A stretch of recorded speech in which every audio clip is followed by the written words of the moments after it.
Welcome to Mic Check Waifu Waifu.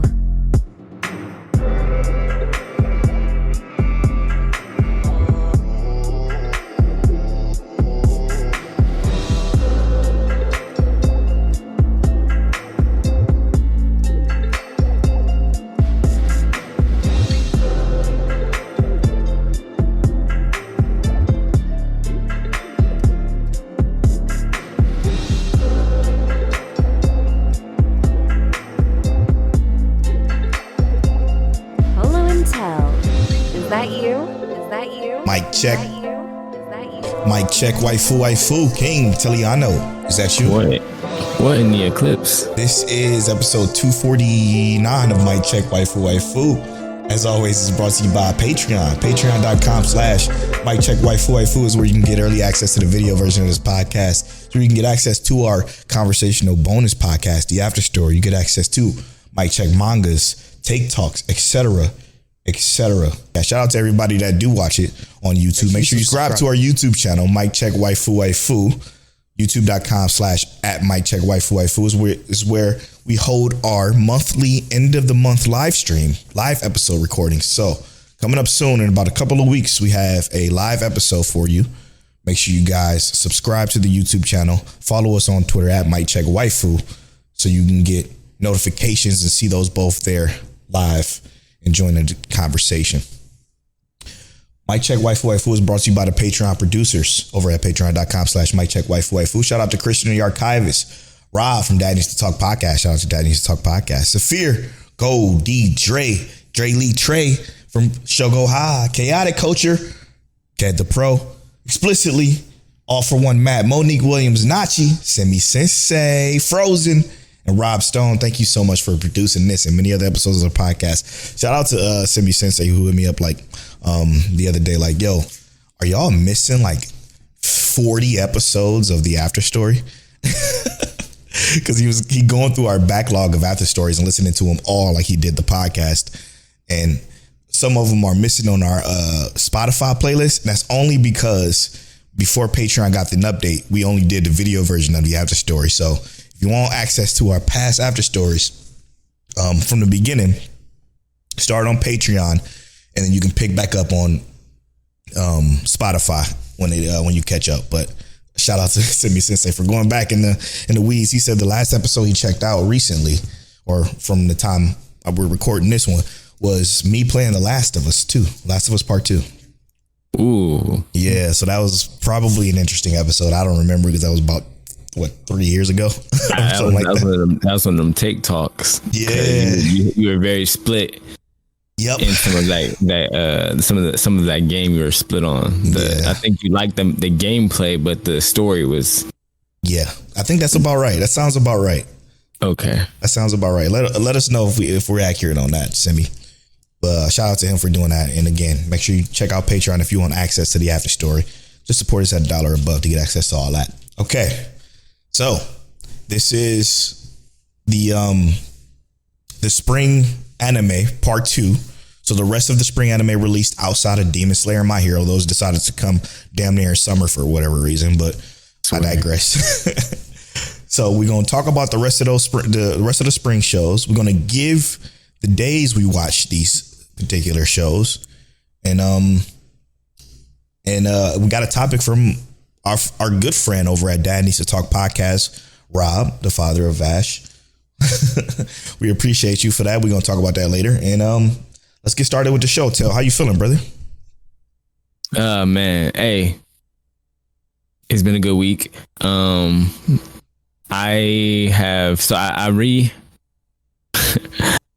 Every once in a while I like moving furniture around. Okay. I like moving furniture around just to get a new feeling to everything, right? Yeah.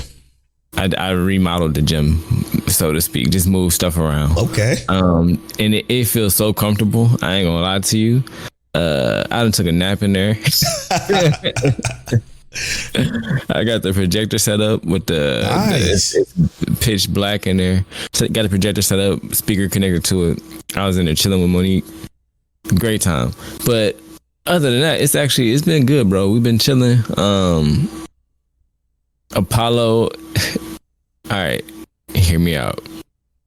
I'm a Sonic the Hedgehog fan. My son, he gets it. Honestly, he loves Sonic the Hedgehog. Mm-hmm. He's at the final boss for Sonic Forces. Wow. He didn't get no help from us. Now, he asked for help, but every time we get ready to help him, he take the controller and he do it himself. And I was like, I like that. We at the final boss. I'm so proud of my son because it's like I ain't had to help him at all get to Sonic Forces final boss. Nice. So I was like, it's lit. I love it. I'm hyped. But it's been good, bro. How about you, Brolo?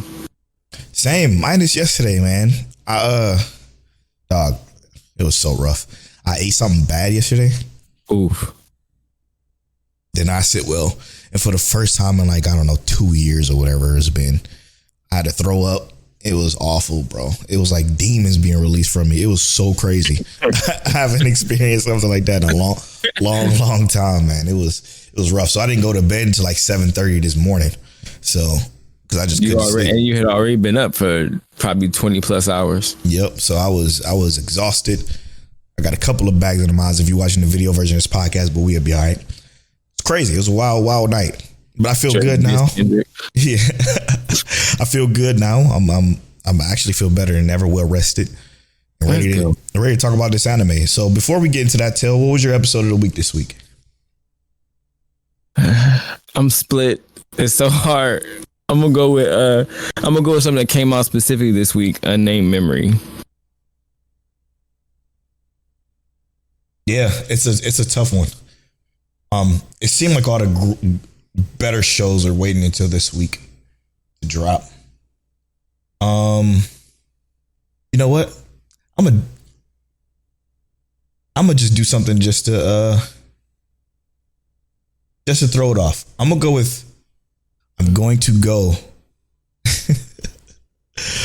go with Mysterious Disappearances. Okay. Hey, hear me out. Yeah. Yes, sir. Mysterious Disappearances is my episode of the week this week. A fantastic week for some new stuff to drop. Mysterious Disappearance being one of my favorites. And do you want to just get right into it? That's by all means, because you saying that is beautiful for me. Yeah. Why is this one of your favorites? I'm very tuned in. It's between two things: the music and the art style. Yes. Again, shout out to our forums. Make sure you join our Discord over at miccheckwaifu.com. Click the About tab, join the forum, join the Discord, and contribute to the forums. But in Mysterious Disappearances, the art style is phenomenal. I like the aesthetic of it. I like how the characters are drawn, but mostly the music is ambient. Oh my God, it's above ambience. It's immersive, man. It's so immersive. I love the music in this show. It truly seems like it's going to be a very interesting concept. Almost monster of the week within the first episode. You can kind of tell it's going to be a situation of the week that we have to deal with our protagonists. So I'm looking forward to that, and I'm looking forward to determining what these mysterious, I guess you can call them experiences that we're going to go through between these two characters, and it seems super intriguing for sure. Definitely one of the most interesting shows that dropped this week for sure. It seems like a more adult version of the show I watched a couple seasons back, I think, called Dark Gathering. I'm gonna watch that actually, and I like it. Dark Gathering did not take itself serious. This one, it feels like it's not too serious, but it does seem a little bit more on that. They might lean into the ecchi, that kind of stuff. So to me, I was like already tuned in with the art style, but it's just like there is some intrigue there, and I love the horror mystery vibe. That's the thing I enjoy. So yes, I'm excited for this one as well. I'm very surprised. I was gonna say this might end up being something Polo likes. I was thinking I was gonna have to pitch this to you. Oh no! I was thinking I was gonna have to pitch this one to you, but I'm happy I don't. Because I think it's Saphir and I don't have Discord pulled up. Well, I do have Discord, but we're using it to record. I think it was either I think it's Jay Coates and Saphir's Sleepers. I could be wrong on that. Y'all can correct me in the 249 episode discussion on Discord forums. But I do think this one was going to get a watch because they were they were hyped about it because they looked interesting to them, and I'm like, you know what, I'm gonna check it out just because they're the homies and see how I like it. I think what it is like, okay, it starts crazy for one. The girl was working in a normal bookstore, but it seemed before that it seemed post-apocalyptic at first. So I'm like, well, what is this? And then it kind of goes into normalcy when they get to the bookstore and they start discussing, normal shit when it comes to like books and stuff, and how that bookstore doesn't really see any business nowadays or whatever the case may be. And then the manager comes across this book that is like super old, it seems, and he gives it to our main protagonist, which I don't know her name. Let me get that pulled up. Sumi Reko. Probably saying that wrong, but whatever. Sumi Reko. So she gives the book to her, and with a strange turn of events, like like a perfect circumstance, I guess aligns, and she reads this book, and it causes her to revert back to being a child again. Right. And when that happens, she kind of like is confused, but she's able to basically write because she's an aspiring writer who lost her touch when she got older.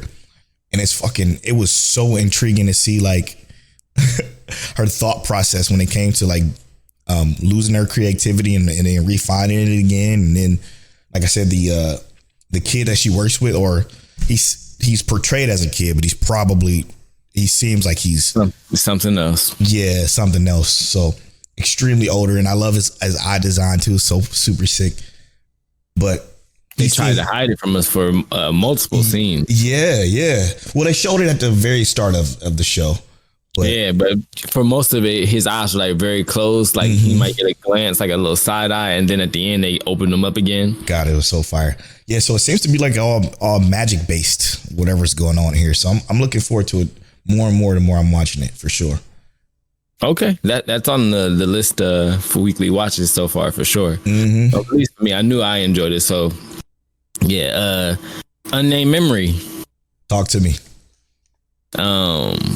This one bro. I watched this one and I felt like I knew for sure I wasn't gonna have to. There was gonna be no conversation about this one getting watched between the two of us. Mm-hmm. The concept that we have this prince who is cursed essentially by a witch of this world, which and I like the witch curse concept because of the idea. What did we have last season? It was the wolf and the hound or something like that, the wolf and the witch or whatever. Mm-hmm. But basically the concept that only a witch can remove the curse. I feel like the way that they even led into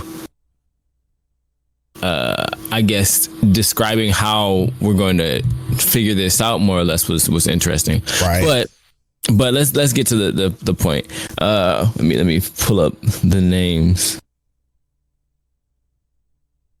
All right.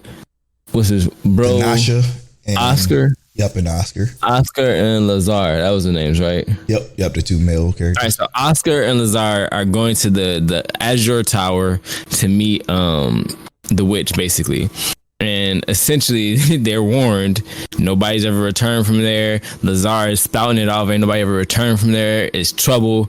I'm your attendant. I can't let you go. But he's basically, the prince is determined to get there because he is cursed, and he wants to lift this curse.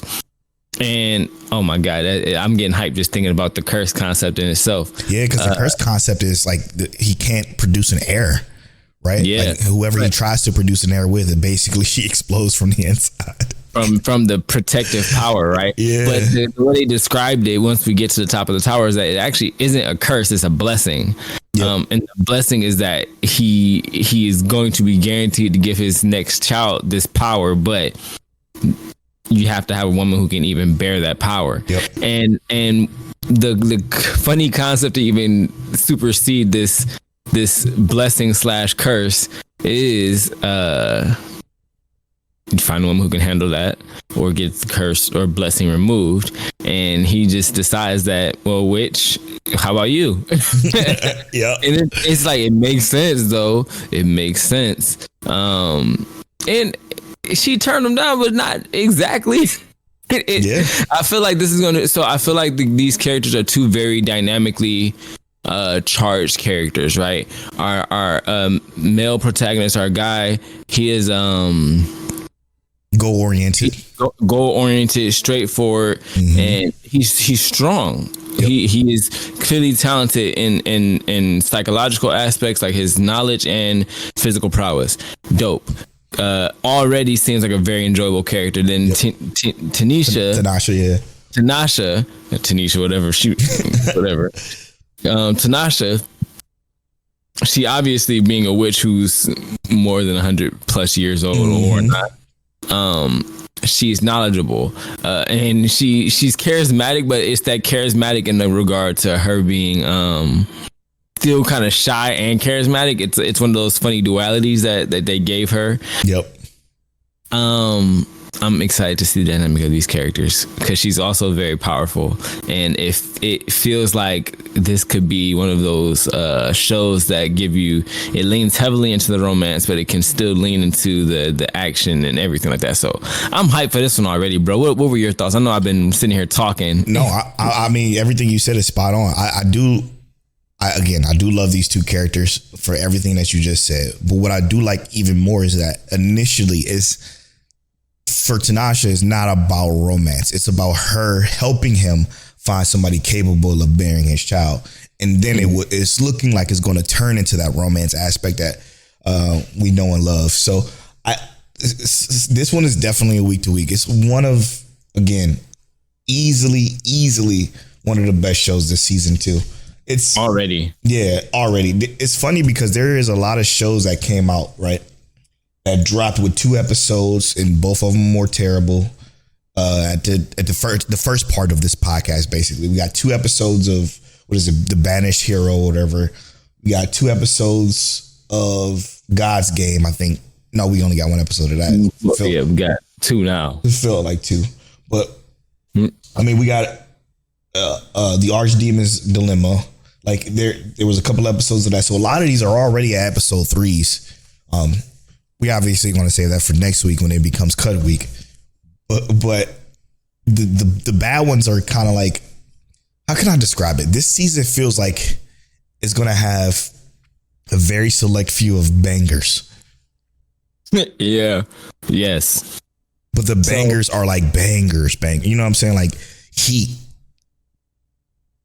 And there's still some that are on my list to watch that I haven't necessarily gotten to yet, but that's because I'm trying to catch up on irregular magical school. Okay, I'm saving that for binge anyway. So okay, yeah, I'm trying to catch up on that so we can so I can watch that one week to week. But yes, there are some that I haven't that I do intend on watch. Like I said, the Whisper Me a Love Song I want to watch, and then the many sides of voice the many sides of voice radio. So there's a couple that came out this week that I didn't touch yet, but they will be brought up next week. Just so if anybody's watching those, we got at least some touch on that. So let's discuss that real quick. I'm done watching Ninja Kamui. I'm not touching that. I thought I was gonna be able to finish it. I forgot about it. I'm completely done with it. So I'm just getting that out the way now. There are a couple of shows I am going to binge though. The Misfit Demon King Academy Core 2. I'm saving that for a binge. For sure. The Irregular at Magic High School Season 3. I'm saving that for a binge. And Data Live. I'm saving that for a binge. Those are the 3 shows. Oh no. And Season 3 of The Duke of Death and His Maid. Season 3 is also another one that I'm saving for binge. So with that being said, my list is very slim now when it comes to certain shows. I'm thinking, and I'm gonna hold my tongue on that. But moving on to another new thing that came out, if you don't mind, Till. Let's do it. Let's talk about the Newgate. Okay. You watching Newgate? Yeah. Now I was looking at, before I even press play, I was looking at the comments because if y'all remember, we did our live episode. In our live episode, we kind of go through the spring and we read the synopsis for some of these shows and we discuss it. So when we read the synopsis, we knew that this was going to be a Sword Art clone. I was looking at the comments of Crunchyroll before I pressed play because I knew they were going to be going off. Everybody was saying this show straight biting Sword Art. Like if you read the synopsis, it tells you basically it is that. Yeah. However, This Newgate is slightly different in a lot of ways. Not slightly. It's mostly different. The only thing that's the same is that they got locked in the game, and somebody extremely strong that wears black cleared it, and everybody got out. This is where it differs from Sword Art. It differs from Sword Art because once everybody got out, he was still in, and a new gate opened. When that new gate opened, he popped into a new world, which is the same world as the video game world, but 600 years into the future. So, with that being said, it seems like it's going to be it's a different story altogether because he's not here with any other players. It's all NPCs, and the life he lived is non-existent compared to now because it's 600 years in the future. And it feels like it took an Overlord approach at that point, in a sense. Yes, exactly. It's a combo of Overlord and SAO, but mostly Overlord. It's more Overlord than SAO. I swear, only the first 3 minutes is SAO. Like, basically, that's literally it. But I mean, outside of the animation being complete garbaggio, I'm intrigued in the story. Only because I want to see where, what, why, and how. So if they can get there, I hope they can.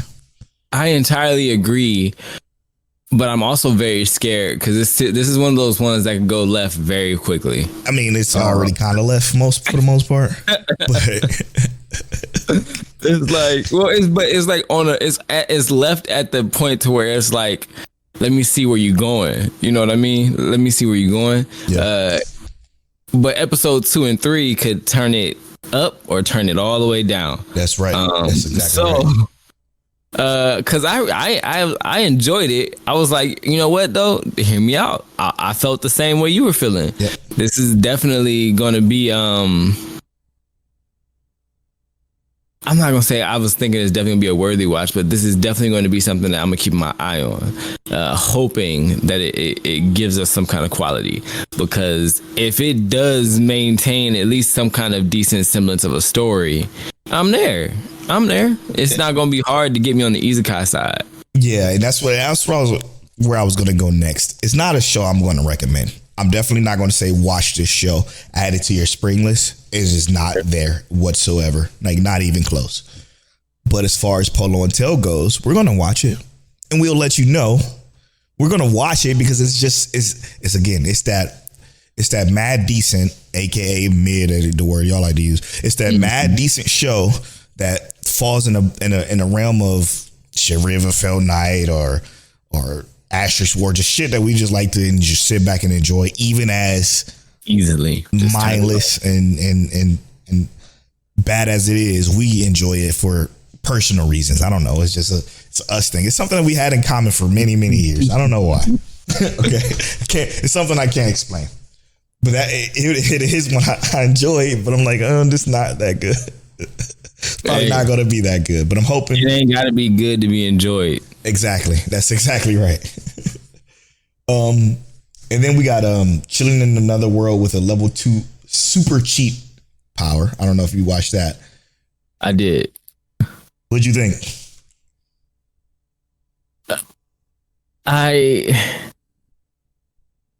I remember liking it, but hear me out. I can't remember this first episode, bro. And it's funny you say that because I was thinking the same thing.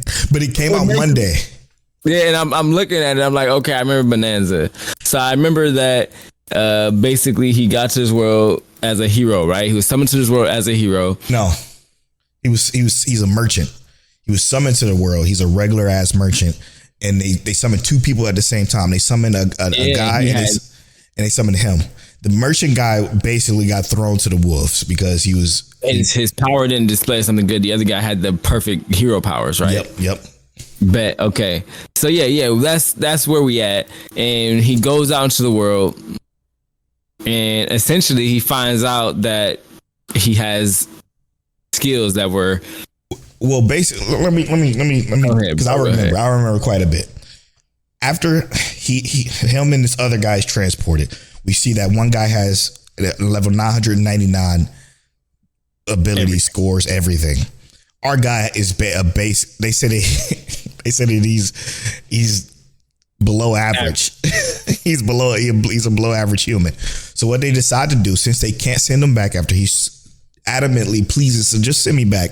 After he adamantly pleases to get sent back, the king says, we can't do that, unfortunately. This is a one-way trip until, we take care of the situation. So what the king does is they give him a magical bag and they send him to this forest. Basically, he doesn't know that he's going to this forest, but they send him away basically towards a forest, and the forest just so happened to be the place where the demon army is lined up or is staying, and so they send him to die.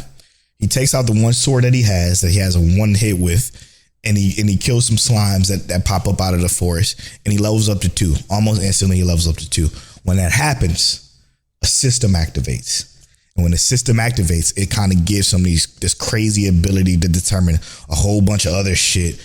I mean, he has power out the wazoo now. Instead of his power being a level 999 for everything like the other hero is, it's set to infinite. Infinite, yeah.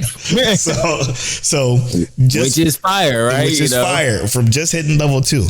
After that happens, he kind of like plays with it a little bit. He has the power to teleport. Teleportation is something that not many people have. It's a very select few people have, and he's just kind of like trying to navigate this world the best way he possibly can, while the kingdom is basically unawares of the person that they just threw out to the wolves, literally. And then he meets up at the Adventurers Guild to try to get a way to get some money. And this little girl asks him to escort her to that forest that he just came from, that demon-led forest. And this group of adventurers decides to tag along with him, and they teleport them to the forest. But I forgot to mention that he basically purifies the entire forest as soon as he gets his ability, which is fucking insane. And when he purifies it, it kills all the demons that was there. And that's how he leveled up even further than that. Yeah, he had like 300 something. Yep. So, killed about 300 something demons, and he leveled up and gained all this power. But I digress. After they teleport to the forest, they get attacked by that little girl, because come to find out that this little girl just wanted to go back to the forest because she's an actual demon. She turns into her real form, and he basically teleports the other adventurers out while he decides to fight the demon, and that's where the episode ends. And I was invested. Yeah. This is another one though that I'm like, it's probably not going to be for everyone. It's probably just a Polo and Tell last show. But that's what I meant. It was like, I remember enjoying this one. I remember knowing like, oh, this is one I'm going to be happy to watch every week. It was Monday. Yep. So it was like, let me get a grip on this one. So that's probably going to be one I watch on Monday, but I have to give like a refresh on right before we start. Cause I 100%. The way that first episode went, I'm remembering it. And it was like, it was a good episode. It wasn't nothing I was mad at. So far right now though, I can recommend Chillin in Another World with my level 2 super cheap powers. I can recommend that one higher than I can the Newgate. Yeah, for sure. But what I recommended to y'all know, it's a better show than the Newgate, but that's not hard to do. But it's also way better than the other ones we had, like God's Games we play, which is absolute garbage. And what was that other one? They trying on God's Game we play. They trying. Gosh, it's not hard. It's so bad. And then what was the other one? Not the Dilemma, because I like Banished Former Hero. Yes, Banished Former Hero lives his lives as he pleases, which is awful. It's an awful show. I thought that was the best one this week so far. That's cap. Kaiju No.8 came out. It came out Saturday. Yeah, so yesterday, the day after we're recording this. What was your I almost skipped this. I watched it live. Okay. On Crunchyroll with the Crunchyroll live experience. I thought it was dope. I thought the live experience was dope other than the fact that it had ad breaks. No. But it was dope to be watching something live, you know what I mean? Like at 8 a.m. it was on. I was like, oh, this is fire, whatever. I enjoyed Kaiju No.8 because it was unique in a sense. I don't know where I'm at in terms of actually enjoying it though. The characters don't seem like bad, but I'm not tied in yet. It just doesn't. I gotta see what the story is bringing. But it seems like there's already going to be some compelling things there for me. I like the dynamic between the two main characters already, the two guys, and then where our main guy is going to be headed in terms of what they're trying to do. But I'm being vague until we get to Polo's side, and then we'll do the full explanation. But how you feeling about it so far? I was gonna let you continue if you want. I mean, you was about to get into the story. I ain't want to jump into the story too much. I'm just giving my first base thoughts. I think it's cool. I like the characters. I just don't know where it is yet. And I'm not, I think the reason I'm iffy about it is because it's like the kaiju, like the giant monsters. I love the way it looks. There's a lot I like about it. I'm just not sure if the monsters resonate with me. Okay. I get that. For me, I think, you know what I felt like when I was watching this? What was that? Like I was watching Hell's Paradise again. I fucking love this show. Like everything about it, I fucking love it, dude. Like I love the art style.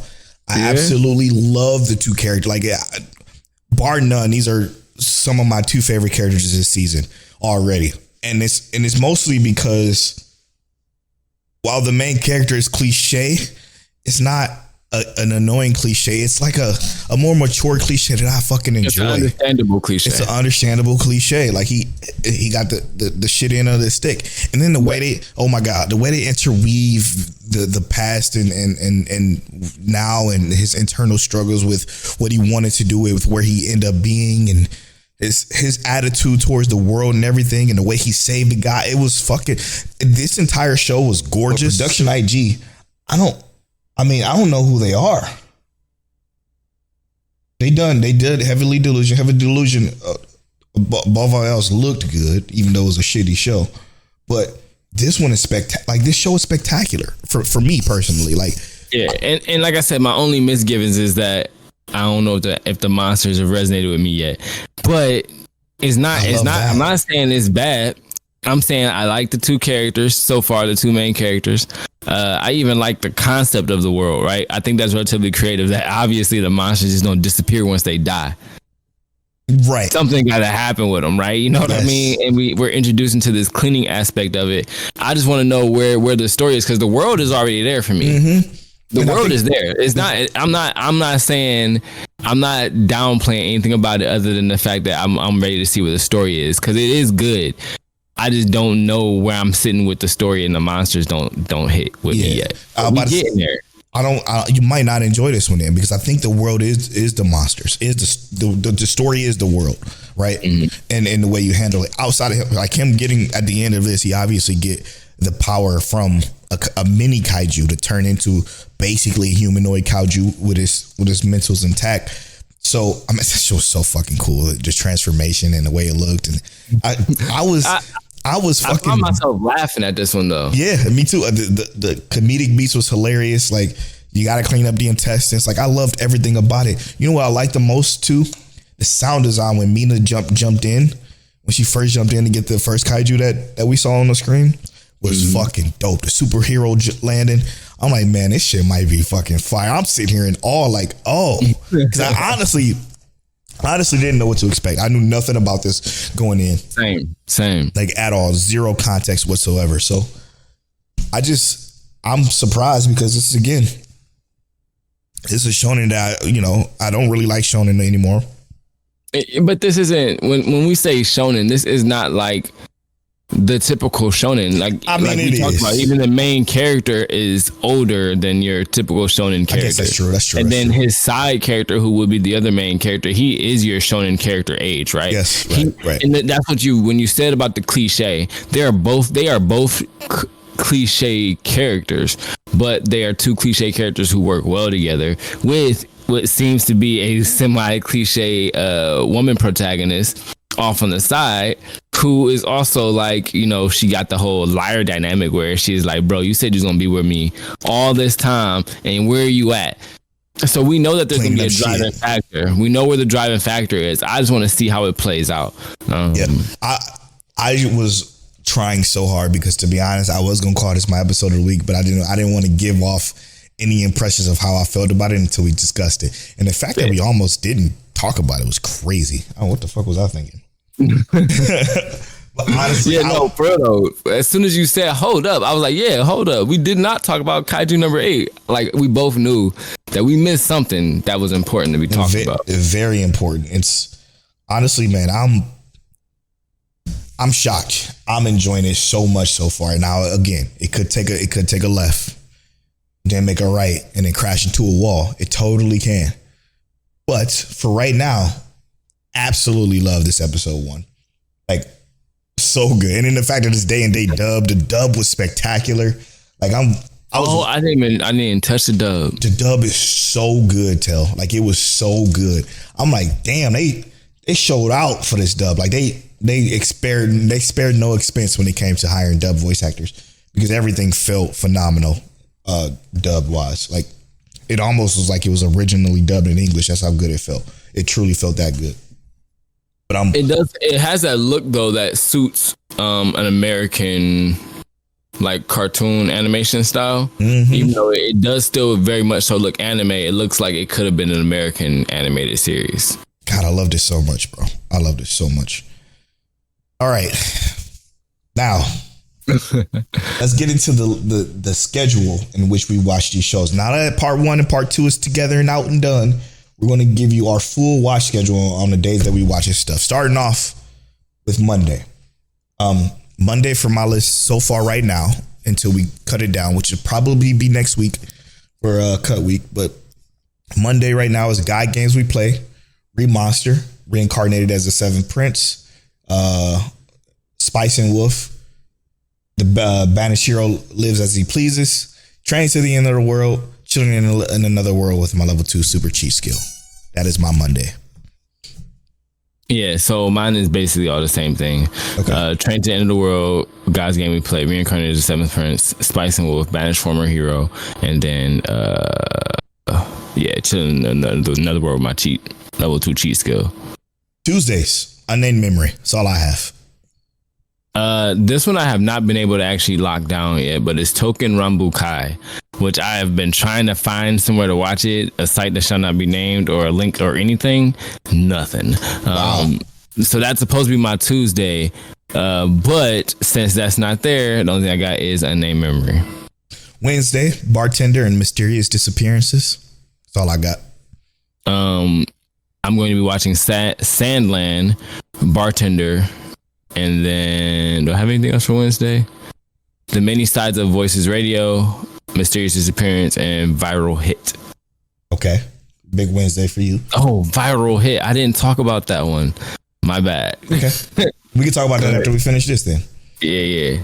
Thursday, it's our end of the season review, so Windbreaker is a week to week.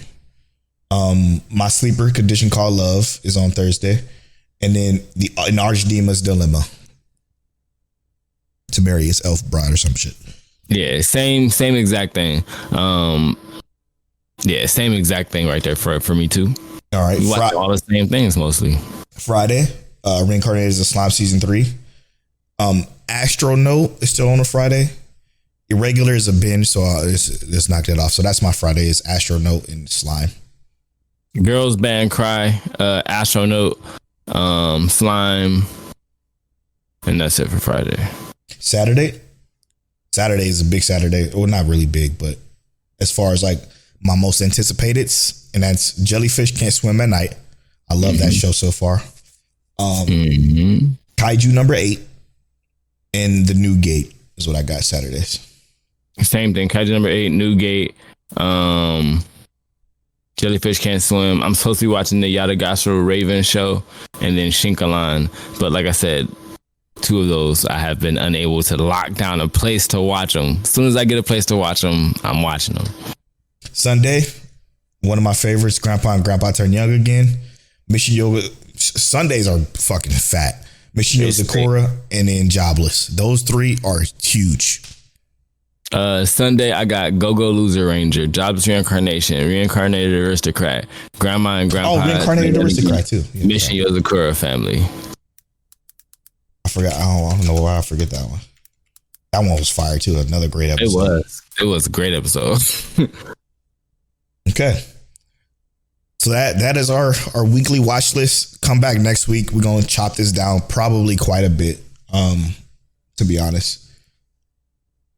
All right, let's talk about this other show that you watched that I missed or you missed. Man, viral hit, bro. So I'm torn. I'm torn. And when I say I'm torn, it was very intriguing. It didn't feel like I was watching an anime. That's interesting already. It did not feel like I was watching an anime. It is about NewTube, which is basically YouTube, and Okay. it's school students who are basically our main characters being bullied and picked on. And basically the guy who's picking on him is a YouTuber, and he's doing like a giveaway in his in class, talking about the first person to comment or whatever after, because he got like 800,000 subscribers or whatever. He's like, the first people to comment will get a chance to get a PC. Lying. He's like, it's all a lie, it's all a scam. He's just doing this for views, etc. And he's just letting himself be destroyed for these views for this YouTuber girl. She's a model, that kind of thing. It's basically talking about the social dynamics, the pecking order when it comes to social interactions, right? And it's very dramatic, right? Dramatized to like the T's. So it's kind of funny, but it's also just like I'm watching it, and in my head, my brain is saying, "What the fuck?" Like, and when I say this, it's not a bad "what the fuck." It's more like, what is going on here? I definitely think you should watch it. And I want to say this because I don't think I should tell you everything. Okay. But when I say it's about a viral hit, essentially it's about becoming trendy or doing whatever you can to move up in the social pecking order. The first episode, I already hate it. The sound of it. I'm gonna be real. I think you might, but I feel like it's ridiculous enough to at least the first episode. And I'm not telling the listeners to watch it. If y'all want to watch it, go ahead. I want Polo to watch the first episode, at least to tell me what he thinks about it. As a 63% on any list. And hear me out. I think that fits. I think it fits. But it was wild, bro. It's wild. It's wild. It's like, I don't know how to explain how wild it is. The fact that I don't care about virality or social media in general makes this even hard to even want to try to watch. I get you, and coming from a person who understands that you don't care about none of that, none of that at all. I think it was funny, at least in that first episode. Okay, I don't know if the second episode is gonna be good at all, though. That's why I want to say that. I'm looking at the camera. I don't know if the second episode is gonna be good at all, and I don't even know if the second episode can be better than the first one. The first one wasn't great, but it definitely brings up some interesting stuff that is just kind of funny to watch. That's all. Okay, all right. I'll give that first episode a try, just cause. All right. But I was unsure of if I was watching anime for a minute there. I ain't gonna lie to you. That's like the perfect segue into this. Shout out to Dad Needs to Talk podcast for giving us this suggestion. And he said maybe it's considered an after story topic, but for the podcast, since it's directed towards the podcast, it's kind of perfect. So let me just read this for y'all. Sorry, I don't have my glasses. They're not even close by. But he says, yo, I know I'm asking this randomly before y'all might be recording, which is on a Sunday. And he said this might be an after story topic, but is recording y'all podcast therapeutic for y'all? Y'all have established this routine, so it's like a weekly beacon to mentally reset. No matter how crazy life might be, Sunday night you get to catch up with your bro. I know it's a spur of the moment, but it's just a random thought that popped in his mind. And with that thought, it's perfect because it is absolutely true. Like, I think I look forward to Sundays more than any day of the week. Like, I enjoy my weeks mostly. I enjoy my weeks all week, all the time, because I honestly have the best life ever, to be fair. But Sundays, when Sundays come, I get so excited to just sit back, relax, and then just talk about everything that's in my mind from from the stuff I watched. And even before that, we used to, back in the day, if you subscribe to our Patreon, you know this, because it's on Patreon somewhere, you can find it. But we used to do like pre-show recordings where we just record the setup. I mean, it lasted for like 3 weeks, but even the times that we talk before we record it even feels great. Yeah. Like it's the best day of the week for me is definitely Sundays for this particular reason. And the mental reset part, I think, is what makes it so good, because truly need this Sunday to just to unravel, because for me, I'm not a social guy whatsoever, and I spend a lot of time in the house. Like, I don't go anywhere anymore. So I don't go anywhere anymore. The only person I talk to is my girlfriend, and sometimes, you know, I love her to death, but like I need that social release, and Sundays is the time to do it. And for me personally, I think if I didn't have this Sunday, I don't know where these Sundays, I don't know where I would be or what I will even be doing right now, because it's what I look forward to, honestly, truly. Oh, damn. So it is essentially the same sentiment. I think I live a pretty great life as well. Yeah. I do more or less what I want. I have a part-time job where I literally talk about technology and computers. I gotta say that, like, week to week, I'm great. And then I have this Sunday where I get to just talk about something I really enjoy. And it's funny because Polo and I we literally avoid, like, we could play games together throughout the week. Yeah. We just don't talk about anime, because we know that Sunday is anime, and it's dope to have that. It's like and I've never been a big I want to watch sports guy. But for me, it's the same thing as like talking about football on Sunday, because it's like, this is what we came to do. We done gathered all this knowledge, all the stats. This is what it looks like this week, and then we come on Sunday and we drop it down and we talk about it. That's much fun. I love that. And that's essentially what it is. It's a very therapeutic setup for us. At least for me, on my behalf, I feel like it's very therapeutic. Yeah. Because I am a very social person, and I also hate too much I don't like too much attention, but I'm a very social person. I like being in social settings without drawing attention. And I feel like this here, I'm talking to my bro who ain't gonna over attend me and ain't gonna under attend me. So we here talking, and this is it's just dope. So yeah, this is exactly what I be needing at the end of the week. 100%. Like I think about it all the time. It's like, if you spend a lot of your time either at a job you don't like, or on social media, or with somebody you don't like, even for that matter, like, you need something like this to straighten you out. I again, like, if I didn't have Sundays like this, I will probably lose my mind. And okay, maybe that's being a little overzealous, but to be fair, like, I do have, like, the week I play games with the homies. We sit in Discord, we laugh, we joke, we say some wild crazy. Like, if anybody was to ever get our Discord recordings, they'd be like, yo, what the fuck are these guys up to? But because they be wild. They be so wild. Hey, like, you ain't in there. For real. But like, if I didn't have that in this, but I think this is better, because at the end of it, like, we got y'all to listen, like, right? Like, even now with the whole interaction we got with the Discord, youtube.com/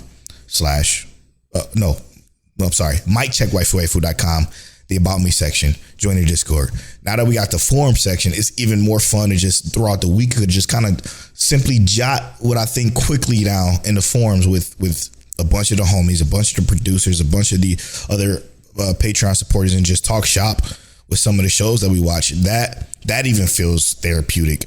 But the Sundays is what I look forward to the most. This week I tried so very, very, very hard to keep my internal feelings about certain shows off the form this time, because I wanted to come in with these new shows in particular, because these, like I said, these new shows are like have been way better than what we got released so far. Like even the episode 2s, like Jellyfish Can't Swim episode 2 was fire, was phenomenal. But something about Kaiju 8 and Mysterious Disappearances for me stuck out. And Unnamed Memory, I can't forget about Unnamed Memory. Yeah, those stood out to me as like being some of the best. So I'm kind of getting the list already in my head of what I'm thinking is about to be like the top 5 for like the midterms or whatever. But it's an exciting time, man. I mean, I 100% agree with the Mysterious Disappearances and the Unnamed Memory, for sure. Kaiju No.8, I'm getting there, bro. I'll get there. It's so much better. Like we talked about this on a live episode, so I'm sorry to bring it up again for those of you that listen to us, but it's so much better than Undead Unluck already for me and my enjoyment when it comes to like the comedic beats and the characters already. Again, I haven't gotten to know him yet per se, but the main character itself, I like the main character way better than I like Undead. Like I can't stand Undead. He gets on my nerves. But and this guy is so clean. I feel like I could be being a little bit biased right now. I definitely could be doing that. And I say that because I read Undead Unluck. So I already had like an understanding as to what to expect. Whereas this, I'm like, I don't know what's coming next. I don't know if I'm being biased or not. And we talked about that too. Shout out to I don't know if I'm being biased or not, because I don't actually have anything in my mind as to like I really don't like about it. But I just feel like I don't know what's happening in the story and where the story's gonna go, and that has to be a bias, right? Yeah, I think that has to be a bias. Yeah, because why does it matter in this episode? Exactly, because when you read something, you already know what to expect, and plus you read it in your voice, right? You read it in your head, so your love of characters in Undead Unluck is completely different than mine, because in your head they're a little bit different than how they are to me and how they were presented. And they were animated, yeah. So I don't know.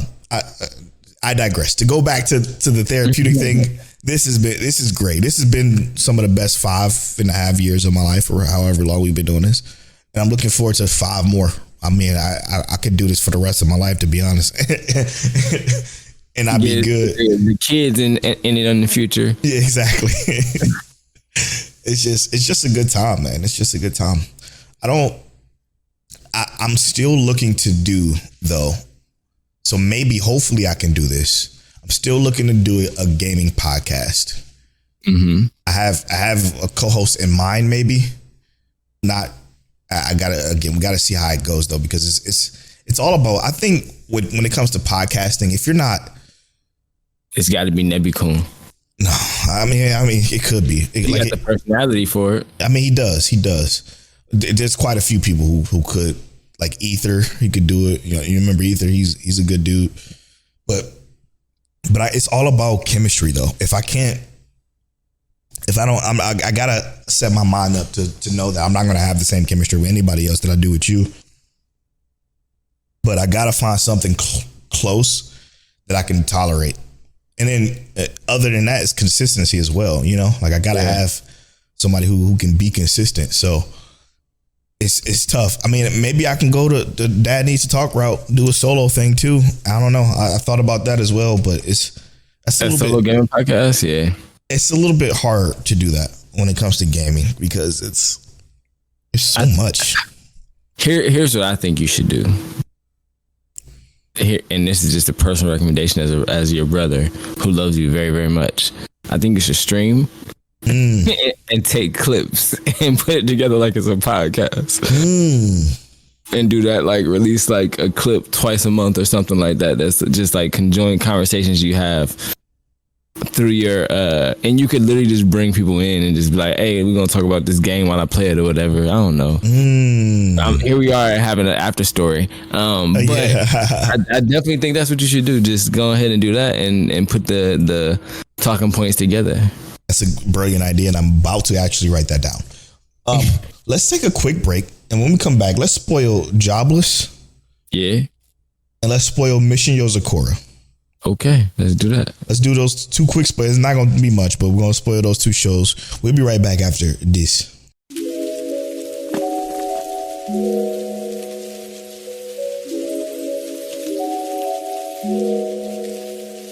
There's a silence we hold between us, and I know it's because of me.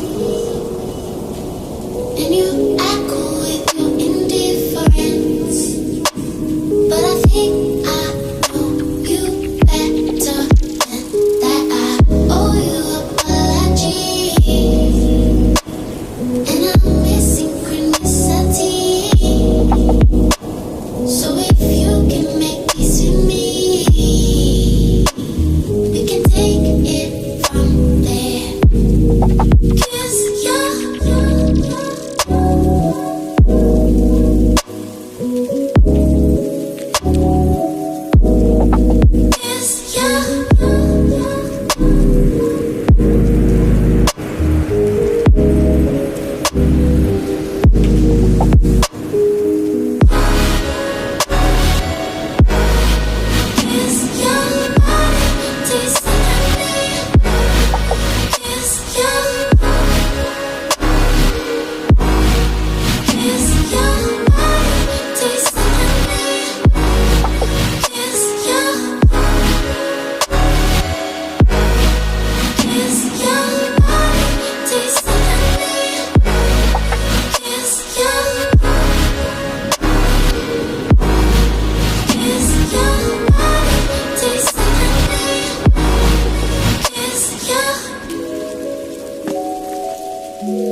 And welcome back to episode 249 of Mic Check Waifu. We just had a whole after story podcast in that break for I swear for some reason. Oh man. Anyway, let's spoil Jobless Reincarnation and Mission Yozakura. I want to start with Mission Yozakura. Both episode 2s, yes. I want to start with Mission Yozakura family first. For one, it's still so great. What's funny is that like I feel like I understand you more now when it comes to like when you read manga and the way you feel when you're reading and you're watching it. Like I was so dialed into the manga of Mission Yozakura that seeing this is just it's nostalgic. It feels good to see exactly what I read in almost exactly what I read play out in anime form. Like it was spectacular to see it. Now there's I want to drop this note because I did see this on Twitter for the brief second I was on it this week. It was with Rob J and his threads. Yeah. You know, Rob J drop a thread. I'm always going to watch his threads because his threads be fucking hilarious. They're super entertaining. So I go to Rob J's thread. He said, if this brother and sister dynamic thing continue, I'm dropping the show with the quickness. And I'm going to tell you now, that will be the wrong move. And let me tell you why. It's because the dynamic you're thinking of is New Game, New Life. That type of dynamic. This is not that dynamic. This is not even fucking close to that. This is not a I love my sister in a awkward, weird, nasty kind of way. This is I almost lost my sister. Yeah. I almost lost my sister to death. Literally, she almost died. So now, as a big brother, an obligation, I'm going to do everything in my power to protect my sweet little sister. It's not like I love my little sister, or it's not like I want to marry my little sister. It's literally to protect my little sister. And I think in the 50 chapters we read, it never, at least for me, it never came across as that never kind once. of relationship. Never once. I understand how people can misread it as that, but he does obviously state that, like, you know, the mission of their family is to protect her, and he takes it more serious because they did demonstrate that they almost lost her. Yeah. So now he's just tuned all the way in. He's only gotten worse over time. Yep. So they've given us an explanation as to why he's being so protective, and she quite literally, and they bring up more. You'll know more why, but she's basically the lifeline for their family. You know what I mean? The lifeline. So with that. Keep that in mind. Don't think of dropping it because of the weird dynamic. Because me and Tell are like you. We fucking hate that shit with a disturbing passion. Like, I cannot stand brother-sister relationships. It's weird. Very weird. Like, the limitation I have with it is Irregular Magic High School. That is and Tell is with No Game No Life. He loved that. He liked that show. Not for that dynamic, obviously. But it's the worst. It's the absolute worst in No Game No Life. I like that show for the games, but in Regular Magic High School, it's a little bit. It's very weird, but it's not. I can't say it without spoiling it. So there's more implications to it. I say that with Irregular Magic High School, but this one not even close to neither one of those two. Like when it comes to that particular part of it, it's like. It's nothing, but I digress. We feel you, but just don't do that to yourself. Yeah, don't miss out on something spectacular. A spectacular shonen that is probably gonna be huge. But to get to the episode, this is the bomb episode. Yeah, which I didn't. Like, it's just everything flows so nicely, bro. What I hate about this is it does feel like the episodes go too quickly. They go so fast. Which I know that's supposed to be a sign that it's a good thing, but it's like, ugh. It's like everything I remember, the chase, the way the bombs were set up. Mm-hmm. It was so like it was like you said, nostalgic to see it all lined up like this and to just see it actually take place. I feel like there is a lot of care going into this show, bro. Oh my god, yeah. It's kind of wild because I feel like we just picked this up off a whim, and they're giving it a lot of love in terms of how they're putting it together. This was Studio Silverlink, by the way. Yeah, this is they're doing a great job here. But yes, so in this mission here, we basically we're greeted with the wake up call. And basically, we are. What did the big brother do? He tried to stab him. Oh yeah. But it didn't go through. The stabby stab did not work, and he complimented his reflexes. Yeah, Tayo was basically complimented. Yeah, he was fine. But now he has to start his training for the family. Which, I mean, we recall the training is pretty tough, especially for a regular person who has never done this a day in their life. Mm-hmm. But this initial training is just keeping her safe from a pretty notorious assassin who uses specifically bombs. Yep. Yeah, and it's funny because he's he's addicted to social media and like kind of like sharing what he's doing in their little spa Twitter or whatever. It's so funny. It's funny in the way that like it's not like I don't know how to explain it.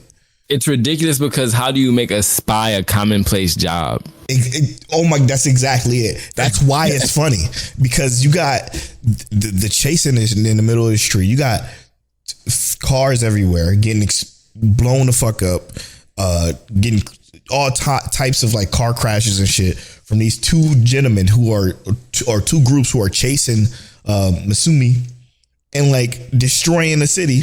And like nobody really say anything. Don't know, like it's making so funny. Fun of like it's got to be making fun of like 007 and what was it?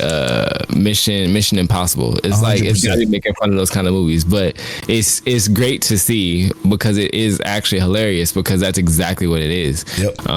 They've turned this top secret job into this commonplace thing. And then they're introducing someone who has no real tie to this into it. Yep. And that deeper story behind this is so good. Yeah. Yeah, and the fact that he lost his family, we found out in episode 1. I do think in the manga they gave more details on it, though. You know what I mean? But maybe that's to come in the next. I think maybe that's the next episode where they talk about it more. It's not necessarily the next. Yes, but it's. Yeah. Yep. Yeah. Either way, when we get there, there's a lot of really cool tie-ins to this show. Oh my god, so many twists. And what's funny is that it doesn't seem like that. It seems like it's a show that's going to be a week-to-week situation of the week kind of thing, which it is, but in a way that progresses the overworld story. I'm gonna call it the overworld story. Every single episode, every single time. Our character is progressing every single episode. You'll always see him getting better at things. It's something. So it is. I'm hyped for this, bro. Obviously, this is a mic check waifu favorite. I'm loving what I also am loving is the dynamic within the family. It feels heartwarming, kind of touching to see how close they all are. Like I love that shit already. Yeah. Because that's what it should be like. Like, even though Tayo is not technically family, he's already sworn in his family. Yep. And that's exactly how it should be. Once you're family, you family. Did you notice that he was already calling her? I don't remember if this was in the manga like this because they kept saying fiance, and I think in the manga, and not necessarily wife. This time it was wife. Is that a change? Yeah, it was straight wife. Or maybe I have to go back and look. I feel like they only said fiance for that one chapter. Okay. And then it was husband and wife ever since after that. Because I think it was supposed to be as soon as the ring was put on, you were married. Right. That's right. Okay. Yeah, and that's what gave him immunity from the brother. Yeah, the immunity from getting body bagged. Yep. Great stuff, man. Great stuff. Everything just falls into place within this show. So just keep watching. Don't give up on it. Now, to move on to another one of our favorites, Jobless Reincarnation. God, this slice of life arc has been so special. So special. This is core 2, so it was episode 14, I think. Yeah. Our boy get married. He got married. That was the wedding reception. I know, but goodness gracious. I loved everything about this episode. To find out that Elenice, I think that's how you say her name, Elenice or whatever, is her grandmother is crazy. I was not expecting that. Not expecting that at all. That was one of the meanest curveballs I've seen. So yeah, I was thinking about that. I was thinking about exactly that when I was watching. I was like, man, I didn't expect that. I wasn't even thinking about the fact that she was an elf. I thought all elves just had red eyes. Like I thought that was just their thing. Yeah, green hair. They had different hair colors, stuff like that. It's like, maybe they not related, but no, it makes sense. Especially with her tied to Paul. Yep. It was it makes sense. And to get to this point, and even like when she broke down and said, I'm so, like she was about to say, I'm so happy for you. It was beautiful because in that sense, it's like, yeah, she finally got to meet her granddaughter, or someone that she presumed, because she did say she picked her as her granddaughter, just wasn't sure. Or her great granddaughter. Or her great granddaughter, right? Which is crazy too, because I guess elves, they live for fucking ever. In every show we watch. It was beautiful to see that, because there is a connection there. And from a character who specifically, they are always joyful, but the only other emotion we saw was her sadness and mourning for her curse. Yes. And we get that moment of like these happy tears. I love the dynamics they give these characters in terms of the ups and downs. Every character has that capacity to be up and down in this show. So and I love good. It's so good because every time the curse is brought up, we get bits and pieces of it that is very important to it. Like, again, this show probably does it the best out of any show we've ever watched, but Jobless does we don't know until the main character knows aspect of it so well. So that curse running as deep as it does with, like, she literally, if you don't remember, she has to have sex.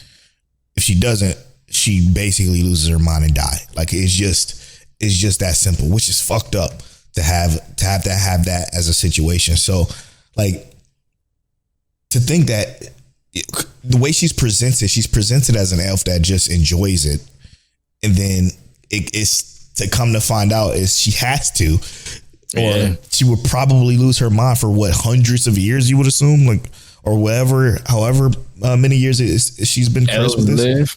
Yeah, like it's a crazy dynamic and crazy situation. And then, not to mention, in this episode, we get the fucking duel between Luke Greyrat and Rudius. Oh my God, that shit was so fire. Obviously, we knew he was going to win. It was such a quick tease, bro. It was such a quick tease of just how beautiful the animation and sound design is. But to just see him fucking body Luke like that I got happy. Like, I was so happy to see it so well done. I knew that he didn't want to do it because he knew he was going to go crazy, right? And he's going to get that attention he don't want. Yeah, it was, and I kind of had an idea as to why, though, right? Because clearly they want to make sure Sophie's in safe care. Mm-hmm. I get that. That's reasonable. And as characters, I think that's commendable. It's just, y'all gotta know who y'all messing with here. I know, like, he's the one who made Sophie that way. He is him. Yeah. So it's like to get to this point and see that, it's like, yeah, bro. He's not even a swordsman. Not even a swordsman. That's the crazy part. He's not even a swordsman, and he fucking bodied him. But he was trained by Paul, and Paul is one of the greats. I mean, he was trained by more than Paul. Oh yeah, true. Fuck his name. He was trained by the tiger god lady, not tiger goddess, but the lycanthrope lady. What's her name? And he trained with what's her name? Aisha, not Aisha. He trained with the other girl, the other redhead girl. Oh yeah, because she was trained. Yep. Because he taught what's her name magic, and she taught him the sword. Mm-hmm. And then he got the eye. So it's just like he built different. He got the eye from Body Gotti's wife. I'm telling you, and even to be able to stand up with Body Gotti is insane too. Mm-hmm. What a absolute great show. One of the best shows ever, to be honest. I don't know why. This should be on my top 10. I don't know why it's not. Crazy to think about. We already got 10 more episodes left. Yeah. It's already sad. It's already sad. But you know what's not sad? What's that? When you follow me on social media, I'm at Polo Bornfly. I'm at King Taliano. You can follow all our social medias at Mike Check Waifu on Twitter, and at Mike Check Waifu on Instagram, TikTok, Threads. And as always, Mike Check.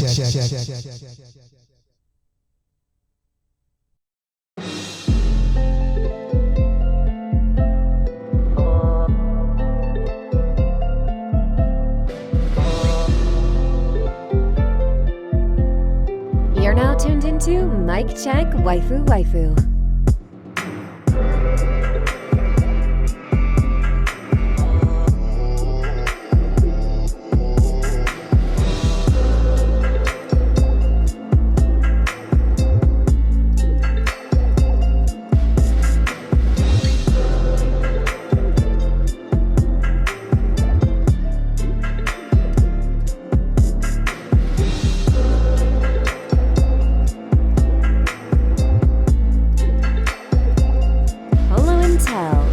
Is that you? Is that you? Is that you? Is that you? Is that you?